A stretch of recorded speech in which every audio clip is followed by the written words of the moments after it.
All right. So thank you to the three of you, by the way, for already kicking off like with some incredible questions that we have. One of the things that always bothers me whenever I read something where people are like, design education is this or design education is that, is that they generally don't have any idea what is going on in the classroom. Like the classroom is a very different place than it was 20 years ago. And particularly, I think it's nice to pick up a thread. Like in the morning sessions, we were talking about canon, for example, but canon as written material presented in the classroom as being important to read, as something that is promoted, you know, by the teacher, by the department, authorized, like so to speak. But all three of you are touching upon this idea of canon as simply the visual world, you know, that you're swimming in, and thinking about how that comes to pass.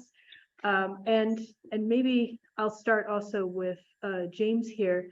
In particular, I think it's important to point out that, you know, the students are students, like they are not looking at an undifferentiated mass of stuff. Like it's actually is filtered and it is ordered mostly through tech companies, algorithms, and so on. You know, if in fact we end up in a post-internet world, so this is going to be a really tough question, by the way, I'm warning you, and I know it's like 3 a.m. where you are, but in a post-internet world, as Kelly has suggested, like how do you think, like if you could imagine a scenario where someone is like looking for inspiration, let's say on their computer, like how do you think that could be in a way that could be true to them, or aligned in a way that both David and Kelly have touched upon, and that would be true especially for you know, as you see it from Asia, like, you know, like how would you imagine something like that?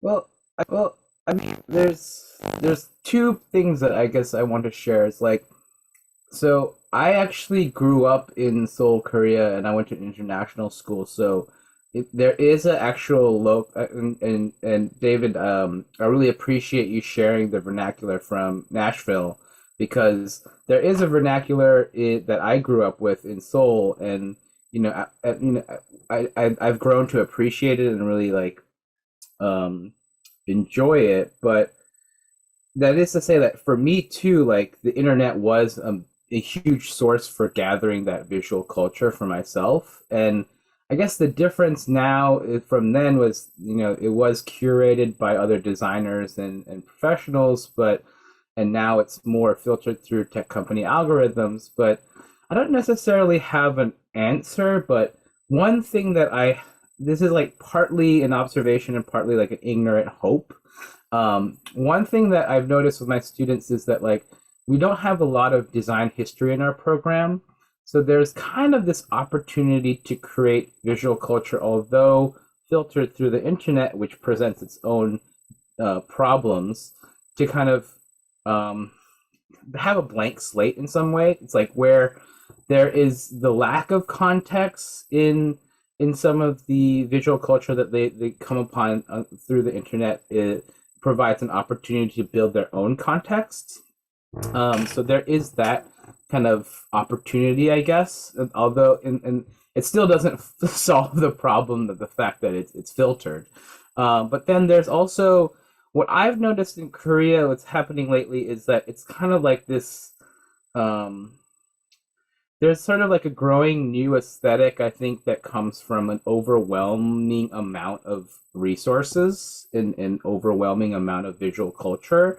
And so it's kind of this mutant visual culture. So I think the way I see it is not necessarily finding an alternative. Like there are spaces like Arena and, you know, that are outside of the major structures, but there is like a kind of new processing of like, sure, there's this kind of like major source from the major tech companies, and then there's sort of internet subcultures that play in, and then also for Korea, there is a heavy influence from K-pop music culture, and K-pop music culture has its own like weird connotations because it is actually quite a mutant production process, because it's like globally, and I do a lot of research on this area, but like in this area right now, but it is this like the not to get too into it, but basically K-pop is an interesting cultural production because the nature of the Korean domestic market being so small, it has to be a global export product. It has to, so it, and you can tell from the production of the music to the packaging that it's like so hyper trendy that it becomes its own. It's now, I think, started to really evolve into its own genre of visual culture. But still, the roots of that and like the process in which it comes together is this amalgamation of things. So I guess my answer is that the visual culture, the opportunity to find their own visual culture is actually like it's almost like a gluttonous feasting of what's available and then a reprocessing of it. And that's the kind of thing that I've seen some of my more innovative students really take to, where, you know, Korean, like I think the biggest critique that I have and many other people have of Korean design is that it's like purely trendy. It's like, it's both like our gift and our curse. But that skill, and I'm trying to kind of process it for myself as I continue to teach and grow as a designer here in Korea, is I think there is a unique processing that happens given the cultural and historical situation that Korea is in, having been colonized and for so many years and so many cycles, that I think the Korean designer has a specific attitude towards outside influence that is very unique. So that's kind of a few observations that I've found in being here in Korea. And just to pick up from the idea, just to also talk about vernaculars and so on, and I'm going to direct this more at David here, is like what's interesting looking at your Google Mind photos of Nashville. It's like whenever I go to a place like Los Angeles, for example, I always have this feeling of like, oh my God, look at this independent businesses. Like I somebody else might think like, oh, like the type isn't perfect, but I see it as like a sign of another like kind of economic condition. You know, so what, and then you have this reversal, and I'm sure you see this in Korea as well, where suddenly that becomes the quote, like branded as a vernacular in the culture. Like if you go around here, like you go to Tacombe or what, like this reappropriation of these forms to indicate a kind of localism. Like, can you talk a little bit about like global, local, vernacular? Like how do we, how are we supposed to use these forms? Do you think, like for ourselves, like as designers, what does it mean for us to use or not use these forms? Or are we just taking them in as things that have influenced us? Like, what is your thinking about that? Do we use the form? I definitely think you can use the form as a note or of influence. I mean, in the South, like textures are overused because as Kelly is in, you're in Wisconsin, right? Yeah, so Kelly's in Wisconsin at Hamilton Type, but in Nashville, Hat Showprint is there, right? So there's this feigned use of texture that is like ubiquitous to design work coming out of the South, which makes it like regionally recognized but not internationally recognized. And so with that, I don't know. I think typographically, as you identify the forms, I think formally those are like useful. But if you're looking at old things, and it really depends on reference and where you're attempting to take that. And for which, like, there used to be a much stronger regional design culture in the United States. Like, so if you go back into annuals, for example, like, you know, pre-internet, Right. Again, we're talking pre-internet, post-internet. Pre-internet, you have the regional design annuals that really identify almost like puts a paragraph around, you know, what is in the South, what's going on in the South, what's going on in the Midwest, what's going on the West Coast, What's in Texas? what's in Texas, what's in Texas, what is New York, you know, and you know, for a long time there was also this pushback about New York being the center of gravity and so on, and somewhere during that fight, actually, suddenly, like the internet and Pinterest and all this stuff seemed to like just come in and, you know, and just kind of define for us like what we were going to do. So it's just interesting to see like how we're now again like thinking about these these, you know, local or regional forms, and like how do we, they're almost like secret in a way. And it's interesting because you found them on the internet, but you don't find them on Pinterest because you gotta go look in the place to do it. Well, thinking about type and how things are being flattened in New York being the epicenter, you think about sans serif typography and how it's meant to homogenize and strip the emotion and feeling and heritage out of most things. And so because it's been taught so much, then those cultural typographic forms or cultural motifs are just relegated to being a past thing that only denotes, you know, a certain era.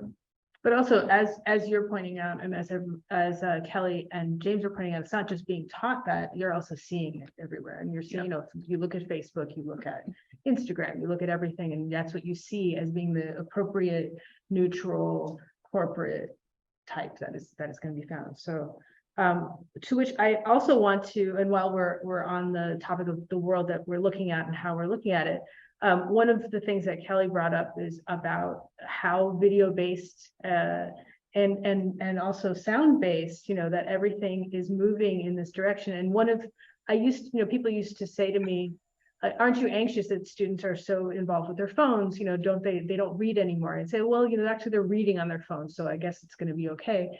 But as of this year, I'm like, oh, they're not reading on their phones. So can you, Kelly, talk a little bit about maybe that shift because it does feel like, you know, as promised, now we've been delivered into a very video-based and meme-based culture. Like, how do you think that's going to change the work that we do and the way that we also have a relationship to the visual world that we're living in? I mean, it already is. I feel like it's already changing. I mean, I think that, you know, when you speak to memes, let's say, like when you talk about like, you know, a platform like Giphy, for example, and all these kinds of like animated GIFs that can sort of both emote what you're feeling, say what you're wanting to say without either sound, but just looking at gesture, looking at the action being activated. Like we are in a space that's like completely shifting how we communicate with each other.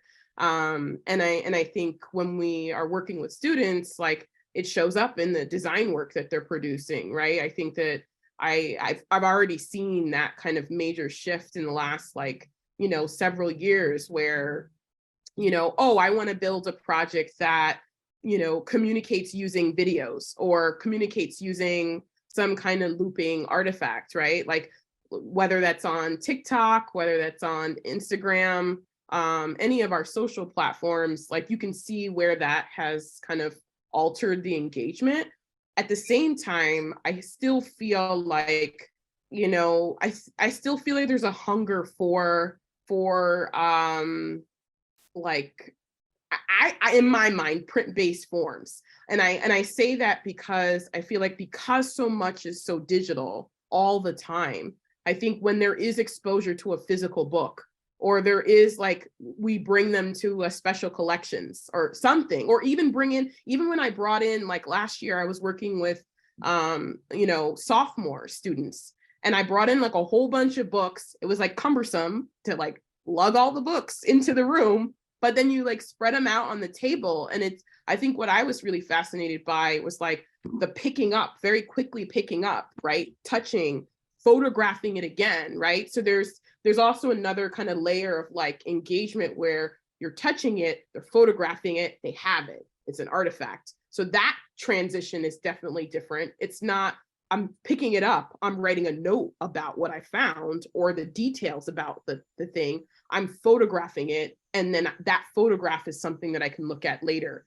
So I think that kind of shifting of like going to, you know, the library, going to any place where there's a museum, a gallery, right? I think we're not sitting necessarily and taking notes, but we are photographing. And I think that's like the sort of movement of speed, our ability to then viralize it if we want to post it on an IG story or in, you know, dissemination in some way. So there's this kind of like dual purpose of like speed, access, efficiency, and then knowing that it can be used in potentially all these different ways. So that's how I'm seeing a lot of the sort of engagement with the physical and the digital at the same time. And I also think it's interesting that for both, and I know this from your, I guess you showed a couple of things from your class, but James also, like looking at other artifacts that exist and then having students remix those things. And I'll start with James, but what are some of the feelings that you go through in making an assignment like that, where you're having somebody look at something and then blowing it apart and then putting it back together? Like why are you doing it? And then how are you feeling about it after you see what they've done with it? So I just want to build a little bit on, this is kind of unrelated to your question, Juliet, but I'll return to your question. Go for that first, guys. Sorry. I just want to build a little bit upon what Kelly was saying in terms of Giphy, in terms of the local Korean market. So in Korea, there is actually quite a lucrative market for emoticon development and production, both as an independent designer or illustrator, or being like a emoticon designer in like our big messaging service is Kakao, and they're like basically the Google of Korea. And I know a few designers who they make a pretty good amount of passive income because they released a few sets of emoticons. And the emoticons are a little different. They function in the Korean messaging sphere very much like how GIFs are kind of used in, but like they're like a character line of different emotional responses, a little bit different from an emoji. And then you pay like $2 to $3 per these packs. So like there's a quite lucrative economy around that kind of production, which is like students of mine, they kind of, some aspire to be emoticon designers. So there is kind of like a shifting of the media in which graphic designers are working. In terms of the question of, especially that copycat assignment, like one thing I think I have to be careful of, and I think I wasn't as careful of when I've been teaching here for like going on 7 years now, but like I wasn't so careful about me being the, for lack of a better, the colonizer, because I have only been Western educated. So I have to be cognizant of the fact that, you know, my students won't get a lot of my cultural references, or they won't understand Roman typography the way I do. So the copycat assignment, to kind of point out my own ignorance or my own assumptions, I was kind of like trying to create an assignment that was taking advantage of some of the contextless understanding that my students have. Like they're not very, you know, aware of a lot of design languages, but also like they are still very technically gifted because of the way art education works in Korea, especially in terms of like what we call 입시 meter, which is like art training in order to get into college, pass the college entrance exams in different colleges. At Hongik, we don't have that anymore, but there are still programs where like you have to draw a Roman bus with like graphite pencil and stuff like that. So there are these classically trained kind of programs that a lot of students go to, and a lot of my students still go to those academies to get the basic design and drawing skills. So I was kind of like assuming like, okay, my students are technically gifted, but they're not really, and they're absorbing a lot of this information from the internet, but you know, I want to encourage them to deconstruct or reverse engineer. And then I think like I stopped giving that assignment because I think I was operating too much on that assumption that they didn't know, rather than kind of just being more generous with that information and providing that context for them. But it was really interesting to sort of see how they, like some students really took it in a different direction in terms of like they took one part of the technique that they learned and evolved it to something else. So I think from like just a purely technical and formal perspective, there is still merit in some of the ways to encourage students to kind of dig deeper into just seeing an image on the internet and really mining that for a technique, just completely on a formal, contextless level. But I think I stopped doing that assignment because I became a little bit more aware of the fact that like, like I'm kind of operating too much on an assumption of like their experience, and I should provide some more context for them rather than like just like here it is and this is the right thing and giving examples, because it was a bit ignorant on my part, I would say. But so Kelly, you give us an assignment, a remixing assignment where you do give them the context. Can you describe what that is? And then just like, what's your reflection on different students attempting that assignment? Yeah, sorry, I'm like coughed and like it looks like I'm crying, but I'm like teary-eyed because I was coughing. Look great. So the question is how they begin to remix, or like what that process was like for my class. Yes. So because you're not using digital content in your class. So yeah, I mean, so I guess let me enter into that one. So the project that I showed was for a class that I taught called Black Visual Culture. And it was a combination of like, they did use the internet to kind of find material that was beyond their like purview, if you will, like older material from like the 70s, and even going back like further in time to film posters that they could have found in publications that were accessible. So some of it had to do with like scanning and digitizing. Some of it had to do with like, if they could find something online, it had to be like large enough to actually work with in the context of, Photoshop or Illustrator or things like that. And I think that my students, the ones that really pushed into it, really thought about where they could go and find that material. And some of it had to come out of digital archives. And so for me, that was really the main part of the project, is where do you go to find a source? And it may not be just like, I can click the button on the computer and find it as quickly as I want, because there's really low res imagery. So I think there was a combination of like doing some proper like, research into different spaces, archives, collections. But then there was also like kind of the exploration of using different mediums like a risograph print, particularly for students who hadn't used that as like an output before. So I think it was learning how to use new tools, in my opinion, even though they might be using like tools like Photoshop or a video-based tool that they had been familiarized with before. So that's what I would say in terms of some of the things that were happening for that particular project.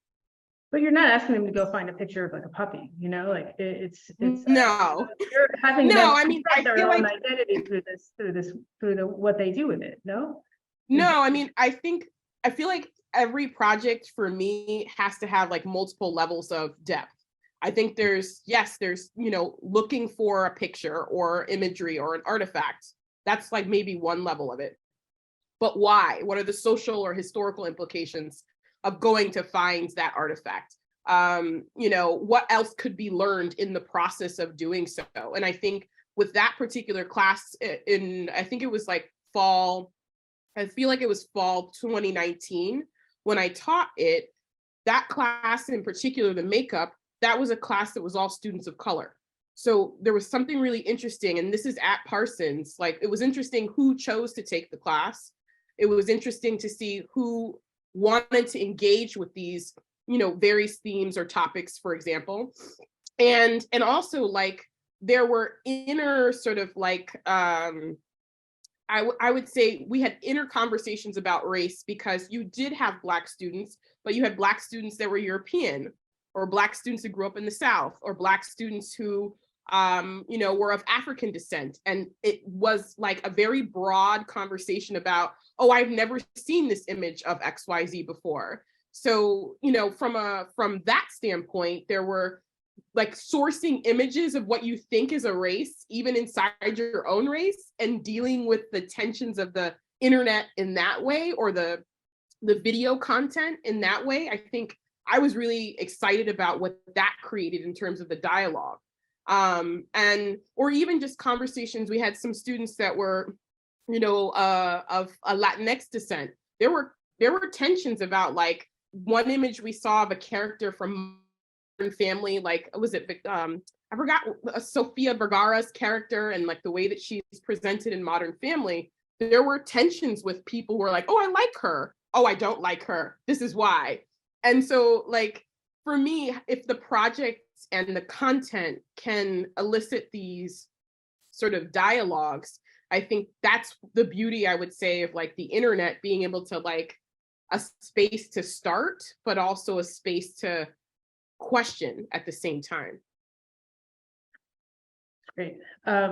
So I'm going to shift a little bit to also what you were talking about, but I want to ask David and James about it, which is the whole picture of the pinup wall, right? And the idea that like the students are going to print things out and they're going to put it up on the wall, and that now whenever I do this, if I ever do it, I have to like explain what it is from the beginning. I'm like, you print it out on a printer and then you take the paper out and then you put it on, how have you seen the space and the use of the space change in your classrooms, in this, especially in the last 5 years, and especially post-COVID for that matter? Like, do you see a difference in how people are relating to each other and their work in the space that is substantially different from, maybe when you went to undergrad, when all of you went to undergrad at that time? So I don't know if you want to kick off, David. Yeah, I guess I can.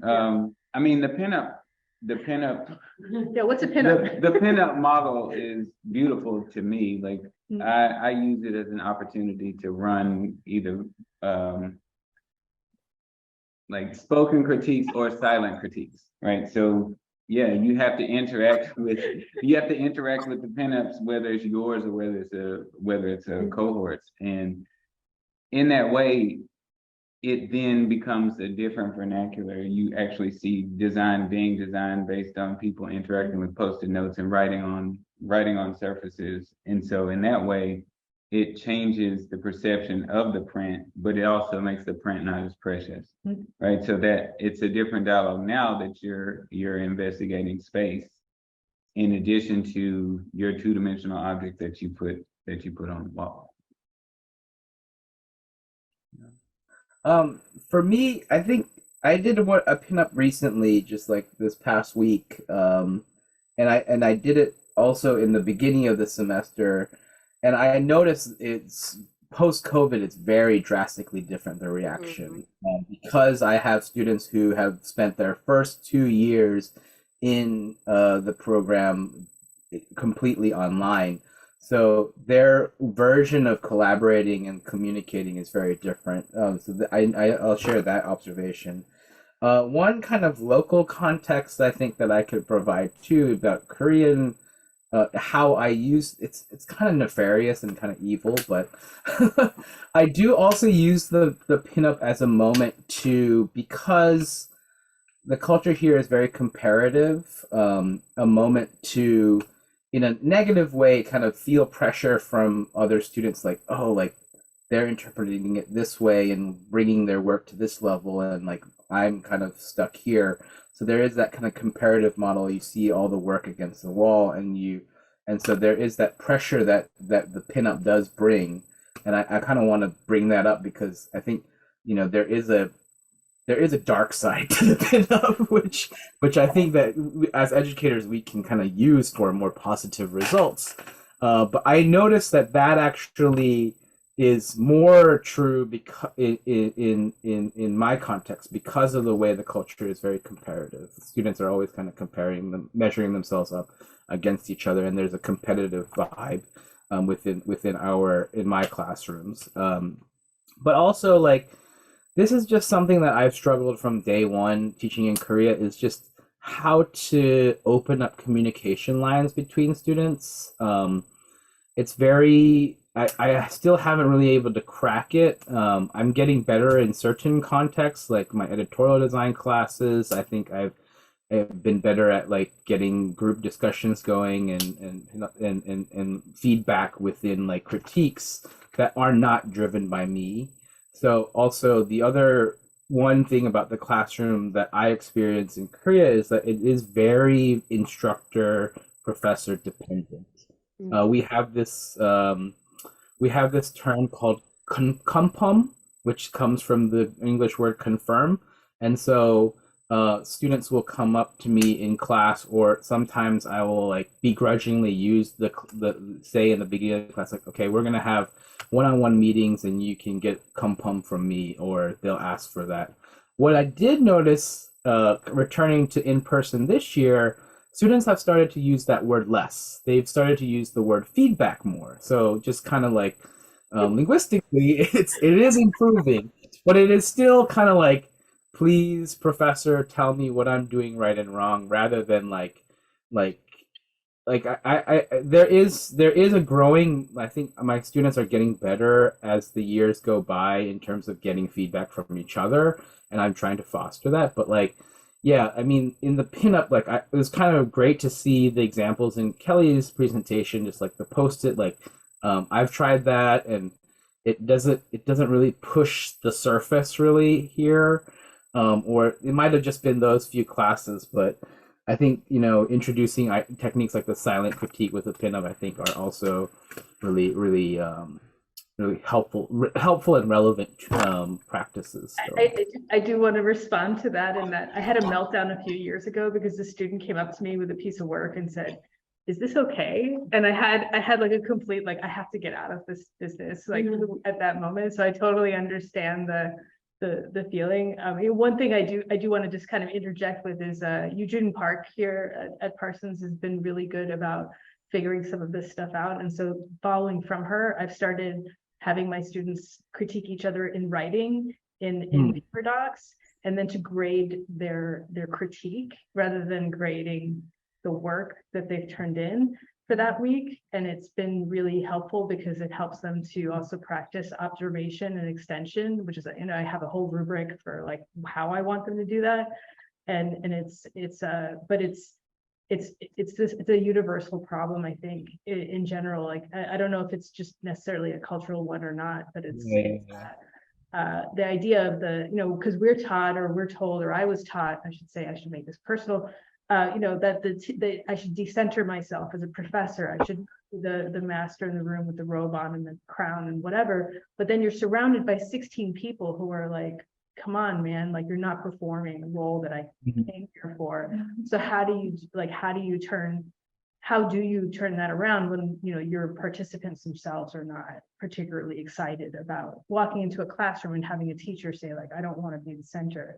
So they're like, okay, well, can we have someone else then? Because like, you're not doing it. So, I mean, I just want to comment quickly to that, Juliet, because I'll like just say that, the Google Doc is an interesting one. There was something else that I think that happened in a class one time before, where I was like, yeah, write your feedback in this like shared doc space or a digital file. Like, if that's not like reviewed or looked at closely, the feedback can be just as brutal as a verbal response too. So there's another kind of element of how we are empty as an in-person response. Or and so I think even how we are instructing students to write written feedback, that still has to be modeled and taught as well, because some of that feedback is either very limited and brief, and it's like, oh, great, love it, awesome. Or it's like, you didn't do 1, 2, 3, and it's very aggressive. And I've seen the sort of like way that the written feedback can be so visceral that there's sort of like also a modeling and a teaching of what it means to write written feedback. So that, and I think when it comes to writing more specifically, I feel like more in our domain and discipline needs to be done when it comes to how we help students write about design, about their own work, because there are limitations that I see in terms of how people describe their projects, or have instances of writing happening inside of the making around their work. So I have one last question. I don't have any specific person to direct it to because we have 1 minute. So my question is, so all of you have talked about canon outside of the classroom, right? Just what you're looking at, what you're encountering in your day-to-day throughout your life. Do you have thoughts about how canon should be addressed within the classroom? Like, should each person be developing their own guidebook, so to speak, their own history book, or should there be a shared understanding? Should it be local to the place where it's being taught? Like, does anyone here have a strong thought or dilemma about this? Well, I feel like in order to be a practitioner, like you have to understand what doublespeak is and code switching. And so, yeah, I mean, you absolutely have to have that in the classroom, as well as recognizing what the environment provides you. Juliet with these tough questions. First, if I don't say, you did a phenomenal job planning this thing. So managing people online and in person, just have to shout you out for that. You and Jeff as well, just planning that. But yeah, I feel like when it comes to canons, I think canons are, it's a tricky space because I think how we're taught by the person or team of teachers that teach us informs a version of a canon. So I think what I feel like is more important is that whether you're in school or you're in a design studio or another agency, just to be open to different canons or different philosophies happening simultaneously. So you might learn one way, but going into another space and be taught a different thing. And I don't think it's bad, but I just think that you can hold multiplicity at the same time. That's what I would say. I think sometimes for me, I conflate and confuse canon with taste, the development of taste, especially as an undergrad. And I appreciate, David, in your presentation, you kind of going back and discovering different legends and heroes that were relevant to you and kind of forming your own canon. And I think I'm of that personal camp of like looking back through history, and finding the people that the work and the people that you resonate, the ways of practices that you resonate with. The question for me then, and for all of us here, is how do you foster that kind of personal investigation first, and then second, as design researchers and historians, and how do we make a wider canon, like Kelly is saying, so that we can kind of encounter different canons and different like histories of design. So I think more it's sort of like, for me, I respond to that question more as like a homework assignment for myself, to just, create environments where that discovery can happen.